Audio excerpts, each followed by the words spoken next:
রংপুরে ১ বছর আগে ৩০ লাখ টাকা ব্যয়ে একটি সেতুর নির্মাণ কাজ শেষ হলেও এখনও নির্মাণ করা হয়নি সংযোগ সড়ক। সেতুর দুই পাশে সংযোগ সড়ক না থাকায় বিপাকে পড়েছেন আশেপাশের ৫ গ্রামের মানুষ। বাধ্য হয়ে স্থানীয়রা বাঁশ দিয়ে সেতুর সাথে অস্থায়ী সংযোগ তৈরি করেছেন। এতে দুর্ঘটনার সংখ্যা বাড়ছে দিন দিন। রংপুর থেকে আব্দুর রহমান রাসেলের পাঠানো তথ্যচিত্রে ডেস্ক রিপোর্ট। রংপুরের মিঠাপুকুর উপজেলার বড় হজরতপুর ইউনিয়ন পরিষদ থেকে সদরপাড়া হয়ে হেরিংবন সড়ক রামনাথের পাড়ার সাথে যুক্ত হয়েছে সেতুটি।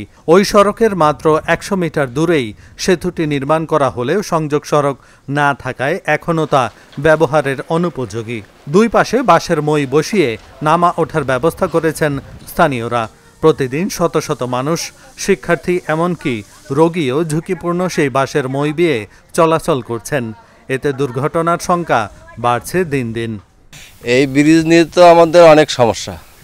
যে কোনো একটু কাঁচামাল স্কুলে যাওয়ার জন্য ছেলে মেয়েদের অত সাইকেল অথবা যেরকম ভ্যানে চড়ে যাওয়ার মতো কোনো প্রসেস হয় না। এবং সামনে আমাদের শারদীয় দুর্গা উৎসব আসছে, সেই হিসেবে একটা যে ভারী যানবাহন বা অটোর মধ্যে কেউ চড়ে যাবে সেরকমের কোনো স্কোপে নাই। বর্তমানে ছেলের ঘরে যে লেখাপড়া একটা সাইকেল ধরে যাবে, অনেকে ব্রিজে উঠতে পারে না, তারা অনেক সময় পড়ে যায়।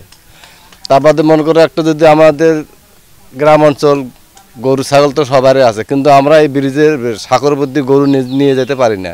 ওখানে ব্রিজের এর মধ্যে পা পড়িয়ে অনেক গরু খরা হয়ে গেছে। রাস্তা দিয়ে যাইতে পারতেছি না, সমস্যা মানে খুবই সমস্যা। বাচ্চা কোচ্চা কি ছলপল গরু বাছুর কিছু নিয়ে পাইনি মনে করেন, খুব একটা সমস্যা। কাজ করছে যে রাস্তা ব্রিজটা হয়েছে, কাজ শেষ হয়েছে, হওয়ার পরে ওরা নাই পালাইছে। তারপরে তো বন্যা হলো। বন্যার একদিন মানে আসছিল, গাড়ি আসছিল, ভেকু আসছিল, আসার পরের দিনেই বন্যা হয়ে গেছে।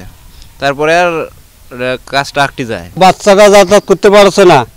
এটা যেটা ব্রিজ করে গেছে এটা তো মাটি দেয় নাই, এই গ্রামবাসী ধরিয়ে মনে করে এই কালভারটা দেওয়া, এই এখন ছেলেরা মনে করে যাতায়াত করেছে। হ্যাঁ, এই ব্রিজটা করার পরে কিছু কাজ বাকি রাখছে। হ্যাঁ, এই যে দুই সাইডে মাটি দেয় নাই।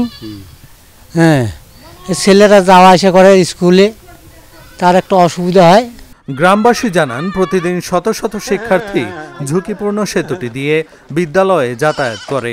ইতিমধ্যে কয়েকজন মই বেয়ে ওঠার সময় পড়ে গিয়ে আহত হয়েছে। বৃষ্টির সময় মই পিচ্ছিল হয়ে গেলে দুর্ঘটনার আশঙ্কা আরও বেড়ে যায়। বাধ্য হয়ে অনেক শিক্ষার্থী স্কুলে যাওয়া বন্ধ করে দেয়। স্কুলে যেতে সমস্যা হয়, বৃষ্টির দিনে আরও পিছলে পড়ে যাওয়ার সমস্যা হয়, ভয় লাগে। আর হলো যাওয়ার পাই না, পিছলি পড়ার ভয় লাগে। ভালো যদি করে তাহলে যাওয়ার পাবো, নাহলে স্কুলে আমাদের হয়। রাস্তা যে কন্ট্রাক্টর পালাইছে, আমাদের এখানে কাজ করিয়ে সেই ভেকু আসলো, ভেকু তো করতে পারলো না। তবু এই ছেলেপেলেরা স্কুল যায়, বাচ্চারা স্কুল যায়, হাট বাজার গ্রাম দিয়ে যাতায়াত চলাফিরে হয়, বা বেশি মানুষজন ৫-৭ জন আর গ্রামের মানুষ যাওয়া আসা করে। এখানে যে যাওয়া আসা যে খুবই অসুবিধা। এই ঝড়ি হলে, বৃষ্টি হলে খুবই মনে করো পিছলে হয়, ফিরে ভ্যান রিক্সা করডি পড়ে, মানুষও করডি পড়ে। এখানে মনে করো খুব চলাফেরা খুব মুশকিল।